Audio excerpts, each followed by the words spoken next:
सनातन धर्मी हिंदू जनमानस आज के अवसर पर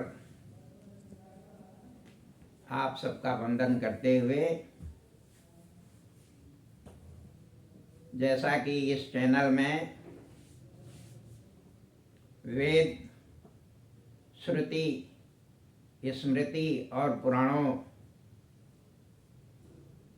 के विषय में अपनी बात रखी जाती है, उसी क्रम में श्रीमद् भागवत के विषय में भी आपके समक्ष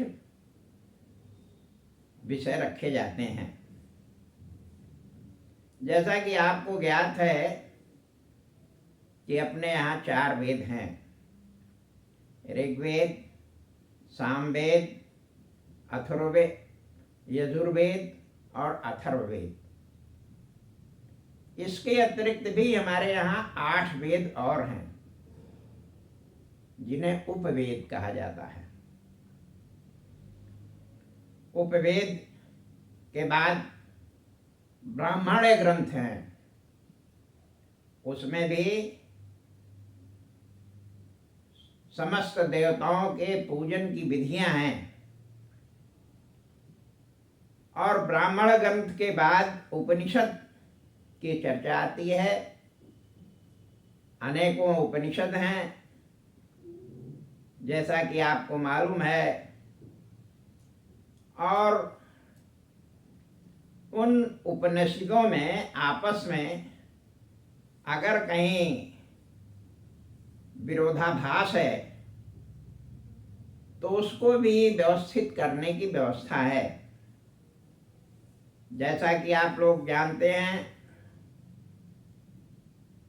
कि हमारे उपरोक्त उपनिषदों, वेदों के विषय में विदेशी विद्वान पर्यटक जो भारतवर्ष में आए, जैसे उनका नाम है अल-बरूनी, मेगास्थनीज आदि आदि, उन्होंने इन ग्रंथों के बारे में कहा कि इसमें जो लिखा गया है वह लॉ ऑफ लैंड है, वह संपूर्ण सृष्टि का कानून है और उसमें किसी भी तरह की कोई कमजोरी नहीं है। उन्होंने कहा है कि ये लॉ ऑफ यूनिवर्स है, संपूर्ण सृष्टि के कल्याण के लिए लिखा गया है।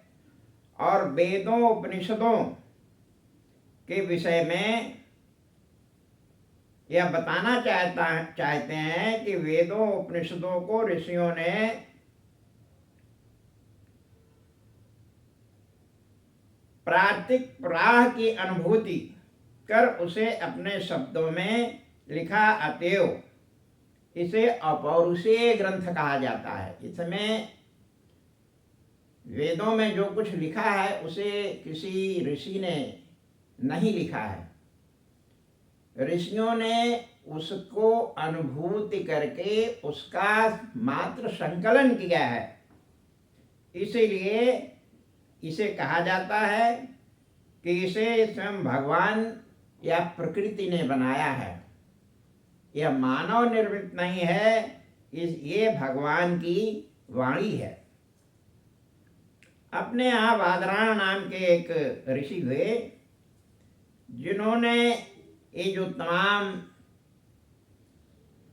स्मृतियां हैं या तमाम बातें आपस में परस्पर विरोधी थी, उसे समाप्त करके एक रूपता प्रदान की।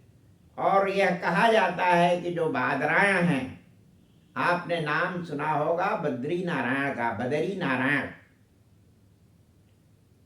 कुछ विद्वानों का मत है कि ये जो बादरायण ऋषि थे, ये वही साक्षात ऋषि हैं, ये वेदव्यास महाराज, जिन्होंने बहुत से पुराणों की रचना करी है। और यह कहा जाता है कि ये स्वयं वेद व्यास भगवान थे, जिनका नाम बादरायण कहा जाता है। बादरायण ने जो उपनिषदों में अंतर विरोध था उसे सुव्यवस्थित किया और 18 पुराणों की रचना की। इस कार्य को आगे बढ़ाते हुए आचार्य रामानुजाचार्य और जगत गुरु शंकराचार्य, प्रथम जगत गुरु शंकराचार्य ने अपने भाष्य लिखे और उसमें जो कुछ अंतर विरोध था उसे स्पष्ट किया और एक रूपता प्रदान की। सनातन धर्म ध्वजा संपूर्ण विश्व में चरमोत्कर्ष पर है। यहाँ पर एक ऋषि की चर्चा करना आवश्यक मानता हूँ, जिनका नाम था अष्टावक्र। अष्टावक्र नामक ऋषि उद्दालक ऋषि के पुत्री के पुत्र थे। कहने का अर्थ यह है कि उद्दालक ऋषि के नाती लगते थे।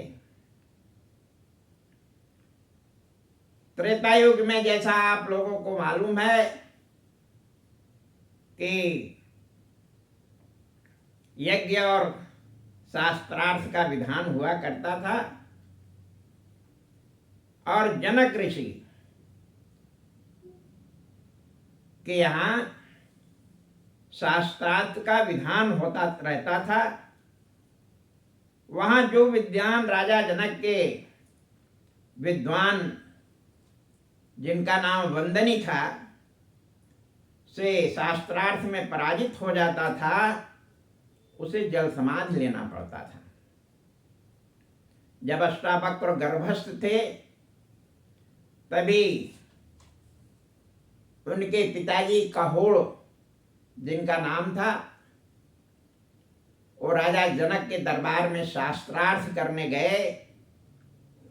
उन्हें ऐसा महसूस हुआ कि हम अगर राजा के दरबार में वंदनी से शास्त्रार्थ करेंगे तो विदेह राज जनक से हमें बहुत सा धन मिलेगा और हम अपने परिवार का उससे पालन करेंगे। धन लिप्सा में उन्होंने जाकर के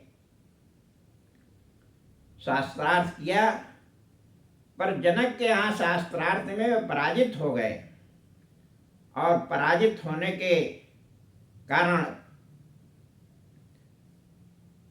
उन्हें वहाँ की व्यवस्था के अनुसार जल समाधि लेना पड़ा। जब अष्टावक्र कुछ बड़े हुए और समझने लायक हुए तो अपनी माँ से पूछा कि हमारे पिताजी कौन हैं। तो पहले माँ ने बहुत सा बहाना बताया कि ये कहोड़ ऋषि ही आपके पिता हैं। तो माँ से उन्होंने कहा कि ऐसा नहीं है, कहोड़ हमारे शुभ चिंतक हैं, हमारा भला करने वाले हैं, हमारे गुरु हैं, पर वो हमारे पिता नहीं हैं। तब उन्होंने बताया कि आपके पिता का नाम कहोड़ ऋषि था, जो राजा जनक के दरबार में शास्त्रार्थ में गए थे और शास्त्रार्थ में पराजित हो जाने के कारण उन्हें जल समाधि लेना पड़ा। जब अष्टावक्र को यह समझ में बात आई कि इस प्रकार की घटना हुई है, तो उन्होंने अपने गुरु, अपने नाना से अनुमति लेकर के जनक के दरबार में शास्त्रार्थ करने के लिए गए और शास्त्रार्थ में महाराजा जनक ने उनसे कहा कि अभी आप बच्चे हैं, वदनी से आपको शास्त्रार्थ करना उचित नहीं है। लेकिन जब जनक ने उनके द्वारा दिए गए तर्कों को सुना तो वदनी नामक विद्वान जो है उनसे शास्त्रार्थ करने के लिए तैयार हो गए। दोनों का शास्त्रार्थ हुआ। जनक के दरबार में वदनी जो हैं वो अष्टावक्र से पराजित हो गए और पराजित होने के बाद जो वहाँ का विधान था उसके अनुसार जल समाधि के लिए तैयार हुए। अष्टावक्र ने कहा कि जल समाधि शास्त्र के अनुसार नहीं है। शास्त्र जो है वो जीवन जीने के लिए होता है। शास्त्र किसी का जीवन नहीं लेता, शास्त्र तो जीवन देता है। उन्होंने जो अपनी मान्य परंपराएं शास्त्रार्थ की और शास्त्रों की है उसके अनुसार उनसे कहा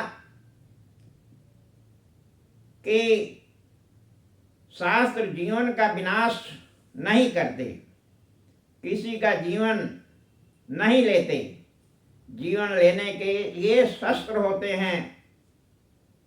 और आगे कहा कि जितनी पुरानी गंगा और हिमालय है उतना ही पुराना यह सत्य है कि हिंसा से किसी को जीता नहीं जा सकता। सनातन धर्मावलंबियों को मिटाने के लिए परकीयों ने न जाने कितने आक्रमण किए, पर सनातन की अजस्र धारा कल कल छल छल निरात करती हुई यमुनोत्री, गंगोत्री, केदारनाथ, बद्रिकाश्रम से निकल करके गंगा सागर तक पद्मा आदि विभिन्न नामों से समग्र संसार का मार्गदर्शन कर रही है। पूजा स्थल विध्वंस कर बलात् धर्म परिवर्तन का दंश झेलते हुए हिंदू धर्मावलंबी पुष्पित पल्लवित हो रहे हैं।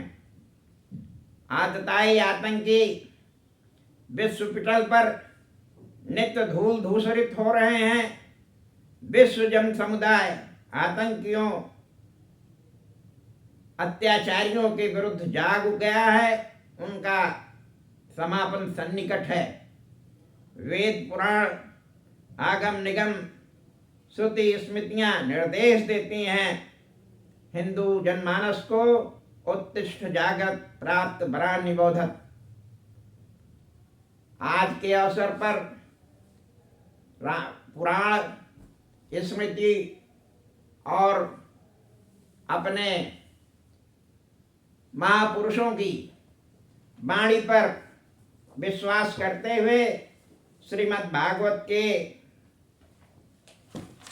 चतुर्थ स्कंद के विषय में अपनी बात रखना चाहता हूं। सच्चिदानंद रूपाय विश्वोत्पत्ति हेतवे तापत्रय विनाशाय श्री कृष्णाय वयं नुमः। सूतुवाच वैष्णवाच चित्तचयी सुदृष्ट्वा भक्तिमौलेकी किम निजलोक परित्यज्य भगवान भगवत्वत्सला वनमाली घनश्याम पीतवासा मनोहरा कांचे कलापरी चिरो लसम्मुकुट कुंडलः त्रिभलंग ललितम ललिताशुरुकु कौस्तुभेन विराजितः कोटिन्मन्मथ लावण्यो हरिचंदन चर्चिता परमानंद चिन्ह मूर्ति दुरो मुरलीधरा अभिवेश भक्तानां हृदयानां मलिलानि च वैकुंठवासिनो ये च वैष्णवा उद्धावद तत्कथा श्रवणार्थे ते गृहरूपिणे संस्थिता तथा जया रावो रसपुष्टिर्लौकिकी चूर्ण प्रसून वृष्टिश्चु मुहुः शंकरोऽप्युभूत् तत्संवासेष्ठीनां च देहेगात्म विस्मृति दृष्ट्वा च तन्मयावस्था नारदो याक्यं ब्रवीत् अलौकिको अयं महिमा मनीश्वरा सप्ताहजन्यो विलोकितो मया मूढ़ा सठा पशु पक्षिणो अत्र सर्वे अपि निष्पापोत्तमा भवन्ति अतो नृलोके ननु नास्ति किंचन दया सोदाय कलो पवित्रम् अधोद विश्व शंकरम तथैव कथा समाप्यानि भूयिनासि चान्यता के विष्ठन्ति वदन्तु महात्म्यज्ञेन कथामयेन कृपालुभिः लोकहितं विचार्य प्रकाशिता कोऽपि नवेन मार्गः कुमारः ऊचु ये मानवा पापकृतस्तु सर्वथा सदा दुराचरा विभागांगा क्रोधाग्निदग्धा कुटिलाश्च कामिनी सप्ताहयज्ञनकुलो पुनन्ति। श्री सूत जी ने कहा है, शौनक जी, इस प्रकार अपने भक्तों के चित्त में भक्ति की अलौकिक देखकर वनमाला को धारण किए मेघवर्ण पीतांबर धारी भक्तों के मन को हरने वाले कमर में करधनी पहने हुए चमक रहे मुकुट और कुंडलों से शोभायमान त्रिवली से ललित कौस्तुभ मणि के विराजित कोटि कामदेव के समान कांतिमान हरिचंदन से लिप्त परमानंद चिदानंद स्वरूप मधुर मूर्ति मुरलीधर भक्त वत्सल भगवान भी वैकुंठ को छोड़कर अपने निर्मल भक्तों के मन में निवास करने लगे। वैकुंठवासी उद्भवादि वैष्णव थे, वे भी कथा श्रवण के लिए गुप्त रूप से आए और बैठकर कथा सुनने लगे। तब वहां चारों ओर जय जय शब्द होने लगा। अलौकिक भक्ति रस की वृद्धि हो गई। गुलाल अबीर आदि चूर्णों की और पुष्पों की वृष्टि होने लगी तथा बार बार शंख की ध्वनि होने लगी। उस सभा में जितने लोग उपस्थित थे वे सब लोग अपने देह गेह को भूल गए। तब श्री नारद जी ने इस प्रकार उनकी तन्मय अवस्था को देखकर कहा। नारद जी ने कहा, हे मुनीश्वरों, आज हमने सप्ताह की बड़ी अलौकिक महिमा देखी है, जिससे यहाँ पर अवस्थित मूल दुष्ट षट तथा पशु पक्षी सभी निष्पाप हो गए हैं। इसलिए इस कलयुग से आक्रांत मृत्युलोक में चित्त की शुद्धि के लिए तथा पापों के समूह का नाश करने के लिए श्रीमद् भागवत कथा को छोड़कर और कोई दूसरा उपाय नहीं है।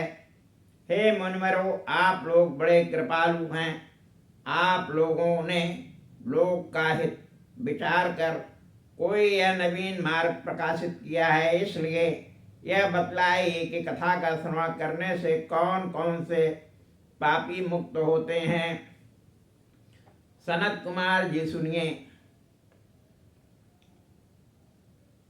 मुनियों ने कहा, हे नारदो, जो लोग निरंतर पाप करते रहते हैं, दुराचार के प्रेमी हैं, कुमार्गगामी हैं, क्रोध रूपी अग्नि में रात दिन जल रहे हैं तथा जो कुटिल और कामी हैं, उन लोगों की सप्ताह यज्ञ से मुक्ति होती है।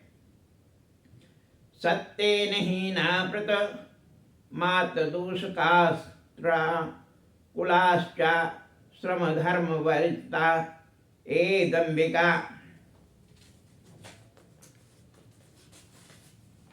दंबिका मत्सरिणो अपि हिंसका सप्ताह यज्ञेन कलो पूर्णांतते पंचोग्रपा पाश्चल छंदकारिणः क्रूरा पिशाचायो निर्दयास्ये ब्रह्मस् पुष्ट्वा व्यभिचारकारिणी सप्ताहयज्ञेन कलो पुनन्ति कायेन वाचा मनसा पातकं नित्यं प्रकुर्वन्तु शठाठेन्ते प्रस्वपुष्टा मलिना दुरास्या सप्ताहयज्ञेन कलो पुनन्ति ते अत्र ते कीर्तयिष्यामि इतिहासं पुरातनं यस्य श्रवणमात्रेण पापहानि प्रजायते तुंगभद्रातटे पूर्वं भूत्यपत्तनमुत्तमे यत्यवर्णासधर्मेण सत्यसत्कर्म तत्परा आत्मदेवपुरे तस्मिन् सर्वे वेदविशारदा श्रौतस्मात् सुतेषु निष्णातो द्वितीयो यो भास्करः भिक्षुको विद्वान् लोके तत्प्रिया धुन्धुली स्मृता स्ववाक्यस्थतार्पिकां नित्यं सुन्दरी सुकुलोद्भवा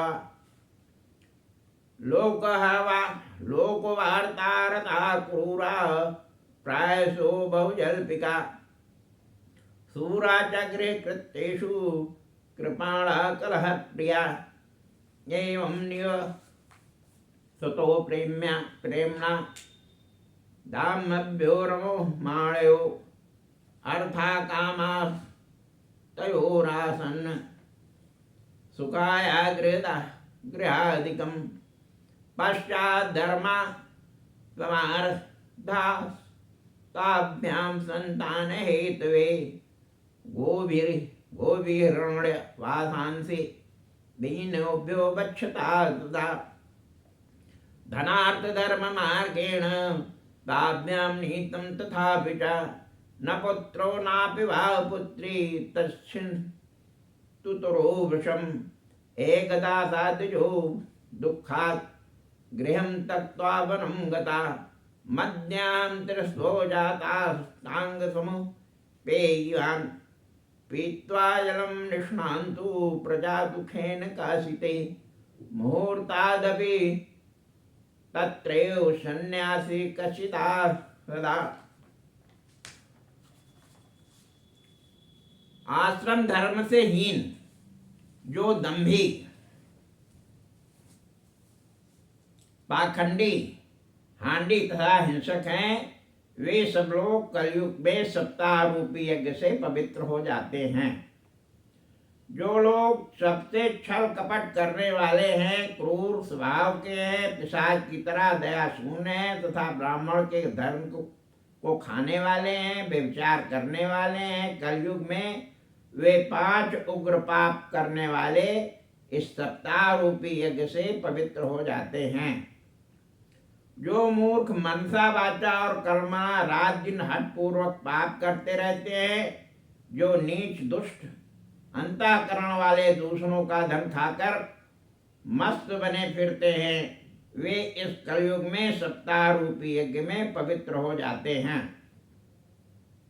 इस विषय में तुम्हें एक प्राचीन इतिहास सुनाता हूँ, जिसके सुनने से ही पाप दूर हो जाते हैं।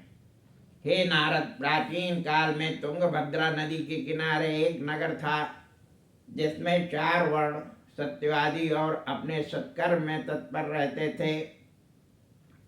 उस नगर में संपूर्ण वेद तथा श्रौत तस्मात् कर्म में निष्णात दूसरे सूर्य के समान तेजस्वी आत्मदेव नामक एक ब्राह्मण रहते थे। वह धनी होते हुए भिक्षाटन करते थे। उनकी सुंदर तथा अच्छे कुल की उत्पन्न धुंधुली नाम की स्त्री थी, जो अपनी बात को ही पुष्ट करने वाली थी। वह दुनिया भर की बात करने में तत्पर, क्रूर प्रकृति की बकवास करने वाली, घर के कार्य में सूर कृपण तथा सदा झगड़ा करने वाली थी। इस प्रकार वे दोनों स्त्री पुरुष बड़े आनंद के साथ अपना जीवन बिता रहे थे। उन दोनों को धन तथा गृह आदि की भी कुछ कमी नहीं थी। फिर भी नाना प्रकार की संपत्तियों और विषय भोग जब उन्हें सुख देने में समर्थ न हुए, तब उन्होंने संतान प्राप्ति के लिए धर्म करना शुरू कर दिया। गाय, भूमि, सुवर्ण तथा वस्त्र नेत्र गरीबों को देने लगे। इस प्रकार उन्होंने अपना आधा धन पूर्ण मार्ग में लगा दिया, तो भी उन्हें पुत्र नहीं हुआ और न कोई पुत्री हुई। अतः ब्राह्मण बहुत चिंता युक्त हुआ। एक दिन वह ब्राह्मण दुख के कारण घर छोड़कर वन में गया और मध्याह्न के समय तृषित होकर एक तालाब के समीप पहुंचा। पुत्र के दुख में अत्यंत दुर्बल तथा जल पीकर वहीं बैठा था। इतने में ही वहां कोई सन्यासी आ गया। जब आत्मदेव ने देखा कि वह सन्यासी जल पी चुका, तब वह उसके पास गया और प्रणाम करके लंबी लंबी सांस लेता हुआ उसके सम्मुख खड़ा हो गया। दृष्ट्वा पेत जलम तो विप्रो यस्तान्दिकं नत्वा पादयोस्तस्य निश्वसनं संस्थितं पुरा यद्रुचाव कथं रोदिष विप्रं तं का ते चितावलीयसे वदतं सत्वरं मयं स्वयं दुःखस्य कारणं। ब्राह्मण उवाच किं ब्रवीमि ऋषे दुःखं पूर्वपापेन सञ्चितं मदीया पूर्वजास्तोऽयं कौणमुपभुञ्जते महत्तं नयो गृह्णन्ति प्रीत्या देवादिजायतः प्रजा दुःखेन शून्योऽहं प्राणात्ममुक्तमिहागतः धिग्जीवितं प्रजाहीनं धिग्गृहं च प्रजा विना धिग्जनं चानपत्यश्च धिक्कुलं सन्तति विना पाल्यते या मया धेनु सा वन्द्या सर्वथा भवेत् यो मया रोपितो वृक्षं सुविबन्ध्वात् माश्रयेत् यत्फलं मद्गृहायातं शीघ्रं तच्छ विनश्यति निर्भागस्यान् ततस्य किमतो जीवितेन मे इत्युक्त्वा स रुरोधोच्चैः ताप्यत्यार्थदुःखपीडितः तदा तस्य यतेश्चेते करुणाद्भूतगरीयसी तद्बालाक्षारमाणां च वाचयामास योगवान् सर्वज्ञात्वा ते पश्चादि प्रमुचे सविदस्तरम्। यातिरुवाच मुञ्चाज्ञानं प्रजारूपं बलिष्ठां कर्मो गति विवेकं तु समाधा साध्यं त्यज संसारवासनं शृणुं विप्रं मया ते अद्य प्रारब्धं तु विलोकितं सप्तजन्मावधि तो पुत्रो नेव न नेव च संतते सगरो दुःख मवावांग पुरा तथा रे मुञ्चाद्य कुटुम्बासां सन्यासे सर्वथा सुखम्। ब्राह्मणोवाच विवेकना भवेत्तिक्यं मे पुत्र देहि बलादपि नो चेत् तज्ज्याम्यहं प्राणात् स्यादग्रे शोकमोचिता पुत्रविना सुखहीनो अयं सन्न्यासं शुष्क एव हि गृहस्थसतो लोके पुत्रपौत्रा समन्विता। वह उसके पास गया और प्रणाम करके लंबी लंबी सांस लेता हुआ उसके सम्मुख खड़ा हो गया। तब सन्यासी ने कहा कि हे ब्राह्मण, तुम क्यों रोते हो? तुमको कौन सी बड़ी चिंता है? तुम अपने दुख का कारण हमसे कहो। ब्राह्मण ने कहा, है ऋषि, पाप से एकत्रित किया हुआ अपना दुख मैं आपसे क्या कहूं? मेरे पूर्वज उष्ण जल पी रहे हैं। हे ऋषि, मेरे द्वारा बड़े आदर से दिए हुए को भी ब्राह्मण तथा देवता ग्रहण नहीं करते। पुत्र न रहने से दुखी मैं प्राण त्यागने के लिए यहाँ पर आया हूँ। अहो, पुत्र के बिना जीवन को धिक्कार है, घर को धिक्कार है, पुत्र रहित मनुष्य के धन को धिक्कार है तथा संतति के बिना कुल को धिक्कार है। स्त्री की बात तो दूर रख दीजिए। जिस गाय को मैं पालता हूँ वह भी बंध्या हो जाती है, और जिस वृक्ष को मैं लगाता हूँ वह भी फल रहित हो जाता है। जो फल मेरे घर आता है वह शीघ्र ही नष्ट हो जाता है। ऐसे अभागी पुत्र रहित मेरे जीवन से क्या प्रयोजन। ऐसा कहकर वह दुख के कारण उसके पास उच्च स्वर में रोने लगा। तब उस यति के चित्र में बड़ी दया आई। उन्होंने उसके ललाट में लिखे हुए अक्षरों को बांचा और संपूर्ण वृत्तांत जानकर विस्तार पूर्वक कहने लगा। हे विप्र, प्रजारूपी अज्ञान को छोड़ो, क्योंकि कर्म की गति बलवान होती है। इससे विचार कर संसार की वासनाओं को छोड़ो। हे ब्राह्मण सुनो, मैंने तुम्हारे प्रारब्ध का अवलोकन किया। तुम्हारे प्रारब्ध में 7 जन्म तक पुत्र नहीं लिखा है। हे विप्र, पुत्र से आज तक किसी ने सुख नहीं पाया। पुत्र के कारण ही राजा सगर ने दुख पाया। पूर्व काल में राजा अंग अपने वेन नामक पुत्र की दुष्टता से दुखित होकर घर बार को छोड़कर जंगल में चले गए। इससे हे ब्राह्मण, पुत्र की आशा छोड़ो। संन्यास में ही संपूर्ण सुख है। ब्राह्मण ने कहा, हे यति, विवेक से मेरा क्या होगा। मुझे तो पुत्र दो, नहीं तो मैं तुम्हारे सम्मुख प्राणों को छोड़ता हूँ। मुझे ऐसा मालूम होता है कि पुत्र के सुख से रहित यह संन्यास आश्रम भी शुष्क ही है। इस संसार में पुत्र आदि से युक्त गृहस्थाश्रम सरस है। इस प्रकार ब्राह्मण के आग्रह को देखकर उस यति ने कहा, हे आत्मदेव ब्रह्म के लेख को मिटाने में से राजा चित्रकूट को कष्ट ही प्राप्त हुआ था। एते विप्राग्रहं दृष्ट्वा प्रावृत्ति तपोधनः चित्रकेते तु गर्ता कष्टं विधिलेखाभि मार्जनात् न यस्यासि सुखं पुत्रा यद्यादेवः तोद्यमा अतो हटे नियुक्तोऽसि हार्थिना किं वदाम्यहम् तस्याम्यहं समालोक्यं फलमेकं स दत्तवान् इदं भक्ष्या पत्न्या त्वं पुत्रो भविष्यति सत्यशौचं दयादानम् एकं भक्तं तु भोजनम् वर्षावधि स्त्रियां कार्यं तेन पुत्रो अति निर्मलः एवं मुक्त्वा ययोनोनि विप्रस्तु गृहमागतः बाल्यापाणो फलं दत्त्वा स्वयं व्यास्तास्तु कुत्रचित् तरुणी कुटिला तस्य शाखगे च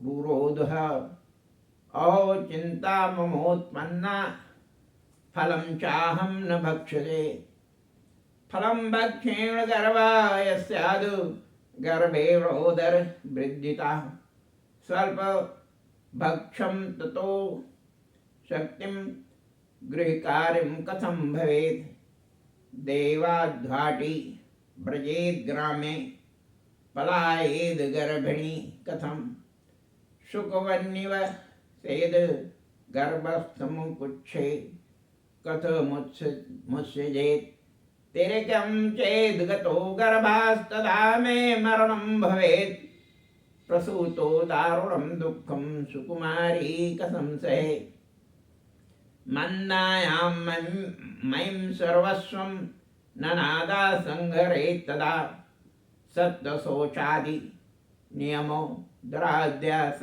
दृश्यते लालने पालने दुःखं प्रसूताज्ञाश्च वर्तते बन्ध्या सा विधवा नारी सुखनी चेति मे मतिः एवं कुतर्कयोगेन तत्फलं नैव भक्षितं यथां पुष्टं फलं मुक्तं भुक्तं चेति तयेहितम् एकदा भगिनी तस्यास्तु गृहं स्वेच्छया गता तदग्रे कथितं सर्वे चिंतये महतिम हिबे दुर्वलातेन दुःखेन हनुजे करवामि किम् स्वाब्रवीन् मम गर्भो अस्ति तं दास्यामि प्रसूतिः तावत् कालं सगर्भेव गुप्ता तिष्ठो सुगृहं सुखं वित्तं त्वं मत्तेक्षंस ते द्यासाति बालकम्। लेख को मिटाने में राजा चित्रकूट को भी कष्ट प्राप्त हुआ था। देव के विपरीत होने का कारण तुम पुत्र के सुख को प्राप्त नहीं करोगे। तुम हठी हो, तुमसे क्या कहें। उनके आज्ञा को देखकर उन्होंने एक फल दिया और कहा कि हे आत्मदेव, जाओ यह फल अपनी स्त्री को खिला दो, इससे पुत्र होगा। यदि तुम्हारी स्त्री सत्यता पवित्रता से युक्त होकर दया दान धर्म करेगी तथा एक समय भोजन कर 1 वर्ष तक नियम से रहेगी तो अच्छा पुत्र होगा। इस प्रकार कहकर तो अयोगी चला गया और ब्राह्मण भी घर आकर स्त्री के हाथ में फल देकर कहीं चला गया। उसकी स्त्री बड़ी कुटिल थी। वह सखियों के सामने रोने लगी और कहने लगी कि मुझे बड़ी चिंता है, मैं फल खाऊंगी क्योंकि फल खाने से गर्भ रहेगा और गर्भ से पेट बढ़ जाएगा जिससे अल्प भोजन होगा और अल्प भोजन होने से शक्ति कम हो जाएगी, फिर घर का कार्य मुझसे कैसे होगा। यदि देववश गांव में डाकुओं का आक्रमण हो गया तो गर्भिणी वहां से घर की ओर कैसे भागेगी। कहीं सुख के सदिश गर्भ अधिक दिन तक पेट में ही रह गया तो फिर वह कुछ से बाहर कैसे निकलेगा। यदि कहीं तिरछा हो जाएगा तो मेरा मरण हो जाएगा। प्रसव में बड़ा दुख होता है, उसे सुकुमारी मैं कैसे सह सकूंगी। जब मुझे पुत्र होगा तब मैं दुर्बली हो जाऊंगी। उस समय ननद मेरा संपूर्ण घट लूट ले जाएगी और जो सत्य शौचादि नियम है वे भी तो बड़े कठिन दिखते हैं। बालक के पालने में भी बड़ा दुख होता है। इससे मेरा विचार है कि बंध्या तथा विधवा स्त्री सुखी रहती है। इस प्रकार कुतर्क से उसने फल नहीं खाया और पति के पूछने पर कह दिया कि मैंने खा लिया है। एक समय उसकी बहन आई, तब उसके सम्मुख सारी बातें उसने कह दी कि मुझे बड़ी चिंता है। उस चिंता के कारण मैं दुर्बल होती जा रही हूँ, क्या कहूँ। उसकी छोटी बहन ने कहा, मुझे अभी गर्भ है सो मैं उत्पन्न होते ही तुमको दे दूंगी। तब तक मुझे गर्भ में ऐसा करके छिपी रहो और हमारे पति को धन दे दो जिससे वह तुम्हें अपना बालक दे देगा और मनुष्यों से कह देगा कि हम 6 महीने का बालक मर गया है। मैं प्रतिदिन तुम्हारे घर आकर बालक का पोषण करूंगी। वासनिष्को मृतो बाल इति लोको वदिष्यति तं बालं पोषयिष्यामि नित्यम् आगातते गृहे। फलं परिवन्धेन्वितं परीक्षार्थ साम्प्रतं तद्धारचितरितं सर्व तथैव स्त्रीषु भावतः। अधकालेन स नारी प्रसूता बालकं सदा आनीयं जानको बालं बृहस्ये धुंधली ददो। तदा कंचिता वर्ते प्रसूत सुकुमारकं लोकस्य मुखमत्पन्या मात्मदेव प्रजो दयात् ददो दानं द्विजातिभ्यो जात कर्म विधायतम्। गीतावाग्नि घोषो अभूत द्वारे मंगलम बहु।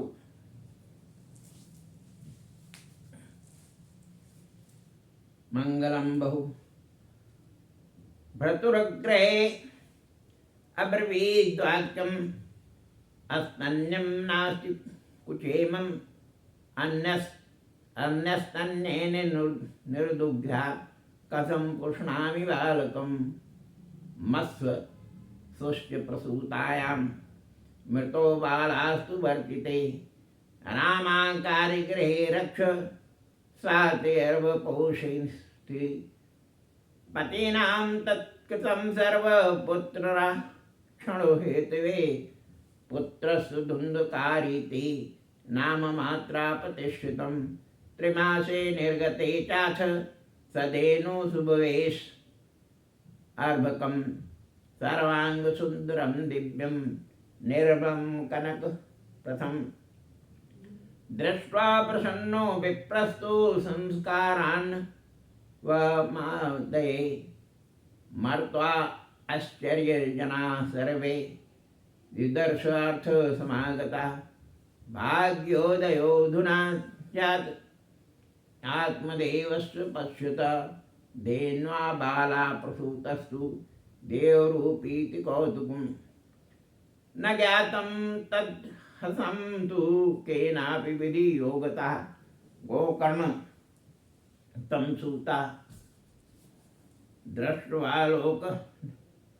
दृष्ट्वा गोकर्णनाम चाकरोत् किमन्तकालेन तो जातो तरुणो तनु वाहुभो गोकर्ण पंडितो ज्ञानी धुंधकारी महाखलात् असनान शौचक्रियाहीनो दुर्वक्षी क्रोध संयुतः दुष्परिग्रहतां च सवाहस्तेव भोजनम।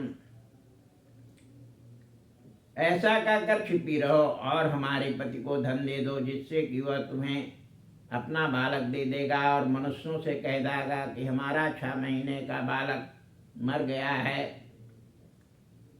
मैं प्रतिदिन तुम्हारे घर आकर बालक का पोषण करूंगी। इस प्रकार परीक्षा के लिए यह फल गाय को दे देना। तब उसने यह संपूर्ण कार्य किया। वैसा ही किया। कुछ दिनों के बाद उसके यहाँ पुत्र उत्पन्न हुआ और उसके पिता ने लाकर धुंधली को दिया। धुंधली ने पति से कहा कि हे स्वामिन, मुझे पुत्र उत्पन्न हुआ है। सब मनुष्यों को बड़ा भारी आनंद हुआ। तदंतर आत्मदेव ने पुत्र का जात कर्म करके ब्राह्मणों को दान दिया। उसके द्वार पर गाने तथा बाजों के शब्द होने लगे। तदंतर धुंधली ने अपने पति से कहा कि हे स्वामिन, मेरे स्तनों में दूध नहीं है। इससे दूसरे के दूध से मैं बालक को कैसे पालूं? मेरी बहन को अभी बालक हुआ था जो मर गया। उसे अपने घर रख लो, वह तुम्हारे बालक का पोषण करेगी। स्त्री की बात सुनकर पति ने पुत्र के रक्षणार्थ वही किया। माता ने पुत्र का नाम धुंधकारी रखा। 3 महीने के पश्चात गाय ने बड़े सुंदर सुवर्ण के समान चमकते हुए एक बालक को पैदा किया। उसे देखकर ब्राह्मण प्रसन्न हुआ और उसके संपूर्ण संस्कारों को किया। सभी मनुष्य बड़ा आश्चर्य मानकर देखने के लिए आए और कहने लगे कि देखो, आत्मदेव का आज भाग्योदय हो गया है। जो गाय ने देव रूपधारी बालक को उत्पन्न किया, उसके भाग्य की और क्या सराहना की जाए। देव बस यह रहस्य किसी को मालूम नहीं हुआ। आत्मदेव ने उस बालक को गाय के समान कान वाला देखकर उसका नाम गोकर्ण रखा। कुछ समय के बाद वे दोनों पुत्र जवान हुए। गोकर्ण तो ज्ञानी पंडित हुआ और धुंधकारी बड़ा दुष्ट हुआ।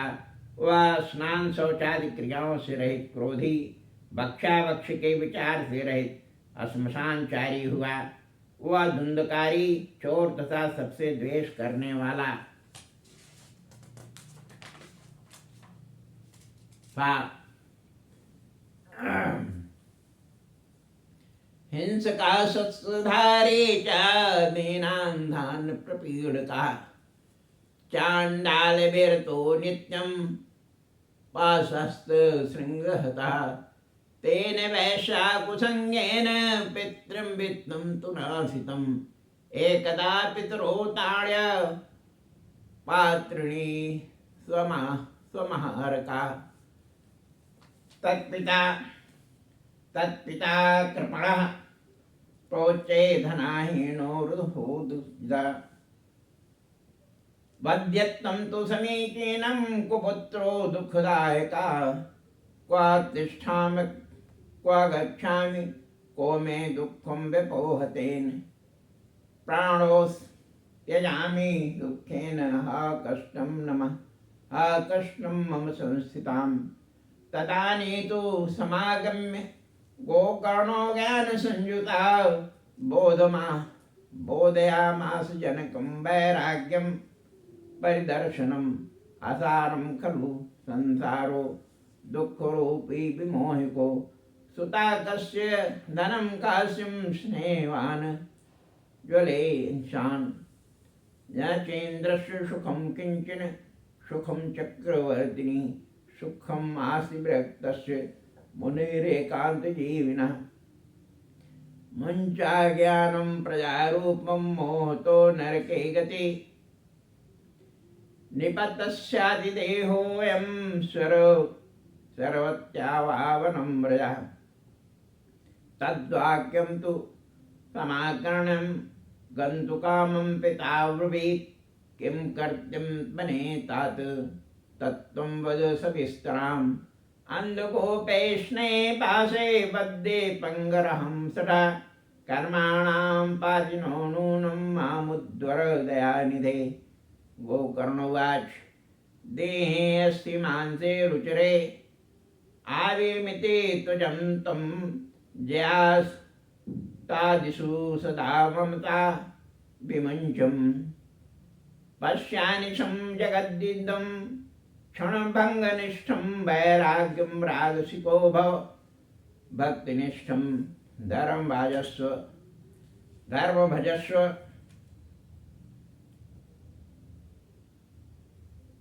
धर्मभजस्व सततं त्यज लोकधर्मान् सेवस्व। साधुपुरुषाणां जाहि काम तृष्णाम् अन्यं दोषगुण चिन्तनाशु मुक्ता सेवक थार समहो। निद्रां विवत्वम् एवं सुतोक्ति वसतो अपि। गृहे विज्ञायातो वनं स्थिरमति। गत श्रीवर्षा युक्तो हरेर्नुदिनं परिचर्यासो। श्रीकृष्णा मापं नियतं दशमस्य पठात्। दूसरे के घर को जला देता था क्रोध के बहाने। बालकों को लेकर कुएं में गिरा देता था। हिंसा करने वाला, शस्त्र धारण करने वाला, दीन और अंधों को दुख देने वाला और चांडालों का संग करने वाला था। वह हाथ में फांस लिए हुए घूमता फिरता था। वैश्याओं के संग से उसने पिता का धन नाश कर दिया और एक दिन माता पिता को खूब पीटकर जो कुछ बर्तन थे सब उठा ले गया। सदा का कृपण उसका पिता धनहीन होकर रोने लगा और कहने लगा कि हे पुत्र से बांझ रहना अधिक था, क्योंकि कुपुत्र दुखदायक होता है। मैं कहाँ रहूं, कहाँ जाऊं, मेरा दुख दूर कौन करेगा। मैं तो दुख से प्राणों को छोड़ देता हूँ। उसी समय बुद्धिमान गोकर्ण ने वहां आकर वैराग्य दिखाते हुए पिता को समझाया। गोकर्ण ने कहा, हे पिताजी, यह संसार है, संसार असार है, इसमें दुख ही दुख है। किसका कौन पुत्र है, किसका कौन पिता। जो स्नेह करता है वह दिन रात त्रास पाता है। इंद्र को सुख नहीं है, चक्रवर्ती राजा को भी सुख नहीं है। केवल एकांत में रहने वाले विरक्त सन्यासी को ही सुख है। संतान रूप में अज्ञान को छोड़ के मोह करने से नरक में गिरना पड़ता है। एक न एक दिन यह देह छूट जाएगी। इससे सबको छोड़कर वन को चले जाइए। इस प्रकार गोकर्ण के वचनों को सुनकर वन में जाने की इच्छा करते हुए पिता ने कहा, हे पुत्र, मैं वन में जाकर क्या करूँगा, वह मुझसे विस्तार पूर्वक कहो। हे दया सागर स्नेह रूप पास से बंधा हुआ पंगु मूर्ख, मैं अपने कर्म में अंधकूप में गिर गया हूँ, इसलिए हे पुत्र गोकर्ण अब मेरा उद्धार करो। गोकर्ण ने कहा, हे पिता, हड्डी मांस तथा रक्तयुक्त यह शरीर में अहम बुद्धि को छोड़ दीजिए। स्त्री पुत्रों में जो ममता है उसे भी छोड़ दीजिए और इस संसार को क्षणभंगुर समझ लीजिए तथा वैराग्य से युक्त होकर भक्ति में मन लगाइए। भागवत धर्म का अनुष्ठान कीजिए और संसार के धर्मों को छोड़ दीजिए। साधु पुरुषों की सेवा कीजिए और संपूर्ण वासनाओं को नष्ट कीजिए। दूसरे के दोषों तथा गुणों का विचार न करते हुए आप कथा रूपी रस का सदा पान करते रहिए। इस प्रकार पुत्र के वचन से घर छोड़कर 60 वर्ष का वह वृद्ध ब्राह्मण वन को चला गया तथा भगवान की सेवा करता हुआ 10वें स्कंद का प्रतिदिन पाठ करने से श्री कृष्ण भगवान की सुख सन्निधि को प्राप्त हो गया। बंधुओं, सनातन धर्मावलंबी जन, आपके समक्ष हमने अभी श्लोक वाचन के साथ श्रीमद् भागवत महात्म्य के चतुर्थ अध्याय का वाचन और उसका हिंदी में वाचन किया है। आप लोगों से निवेदन है कि इस वाचन को आप मेरे साथ स्वयं अपनी पुस्तक को लेकर के पढ़िए और अगर संभव नहीं है, व्यवस्था नहीं कर सकते, तो वाचन के अनुसार उसका अनुसरण करिए। आज के अवसर पर श्रीमद् भागवत कथा के चतुर्थ अध्याय का वाचन करता हुआ अपनी वाणी को विराम देता हूँ और आप लोगों ने आज मुझे सुनने का अवसर दिया, इसके लिए धन्यवाद। अंत में श्री भगवान गोविंद का स्मरण करता हुआ गोविंद की प्रार्थना करता हूँ कि आप सब लोगों को भगवान जो हैं सद्बुद्धि दे और समय निकाल करके श्रीमद् भागवत कथा का श्रवण करें। धन्यवाद।